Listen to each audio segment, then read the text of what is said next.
இன்றைக்கி நம்ம பாவக்காய் பிட்டில் எப்படி செய்கிறதுன்னு பார்க்க போகிறோம். அதற்கு தேவையான பொருட்கள்: குட்டி பாவக்காய், காஞ்ச மிளகா, 1 கப்பு கடலைப்பருப்பு போட்டுக்கிறேன். அதுக்கப்புறம் 1 கப்பு தனியா போட்டுக்கிறேன்.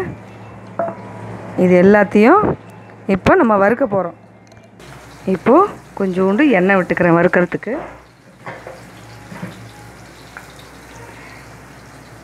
இப்போ இதை கொட்டி வறுக்க போகிறேன்.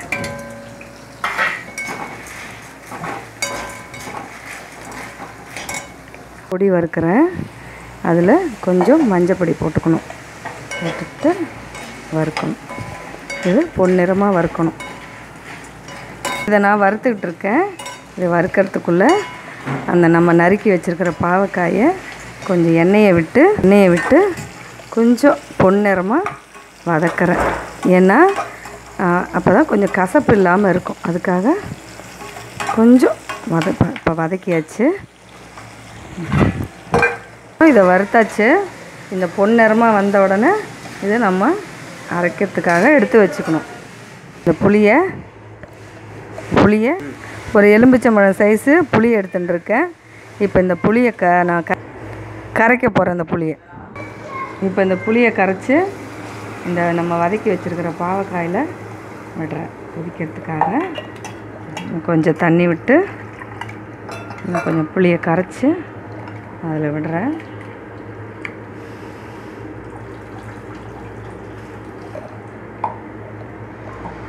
இப்போ விட்டாச்சு. இப்போ அதில் நமக்கு தேவையான பொருட்கள்: உப்பு, மஞ்சத்தூள், 2 ஸ்பூன் மிளகாய் பொடி பண்ணிக்கிறேன். அப்புறம் நம்ம அரைச்சி வச்சுருக்கிற சாம்பார் பொடியிலேருந்து 1 ஸ்பூன் போடுறேன்.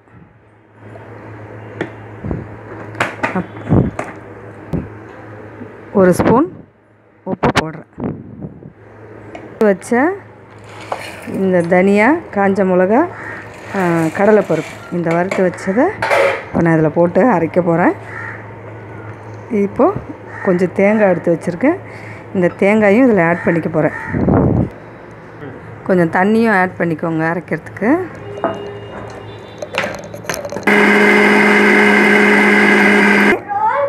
தண்ணி தேவையான தண்ணியை விட்டு இந்த நைஸாக வர வரைக்கும் நல்லா அரைச்சிக்கணும். இந்த மாதிரி அரைச்ச விழுதை நம்ம இதில் விட்டுக்கணும். இந்த குக்கரில் 1 கப்பு பருப்பு வேக வச்சுருக்கேன். இப்போ அந்த வெந்த பருப்பு எடுத்து இதில் ஆட் பண்ண போகிறோம். 1 கப்பு துவரம் பருப்பு வேக வச்சு எடுத்து வச்சுருக்கேன். இப்போ இந்த பருப்பை இது கூட சேர்த்து ஆட் பண்ண போகிறேன்.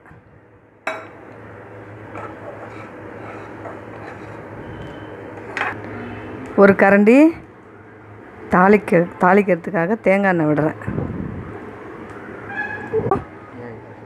சூடானதுக்கப்புறம் இந்த கடுகை போடணும் அதில். அதுக்கப்புறம் இந்த கடுகு வெடித்ததுக்கப்புறம் கொஞ்சம் வெந்தயம் எடுத்து வச்சுருக்கேன். இந்த வெந்தயத்தையும் இதில் போடணும். போட்டதுக்கப்புறம் கொஞ்சம் பொன்னிறமாக வறுக்கணும். வந்துட்டு அதுக்கப்புறம் கொஞ்சம் கருவேப்பிலை போடுறேன். போட்டு இப்போ நம்ம இதை எடுத்து இந்த பாவக்காயில் போடுறோம்.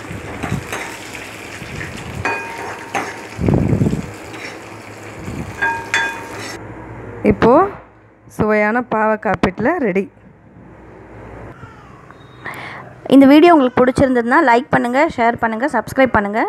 வேறு ஏதாவது டிஷ்ஷஸ் பற்றி தெரிஞ்சுக்கணுன்னா கமெண்ட் பாக்ஸில் கமெண்ட் பண்ணுங்கள். நெக்ஸ்ட் வீடியோவில் நாங்கள் அதை போஸ்ட் பண்ணுறோம். தேங்க்யூ.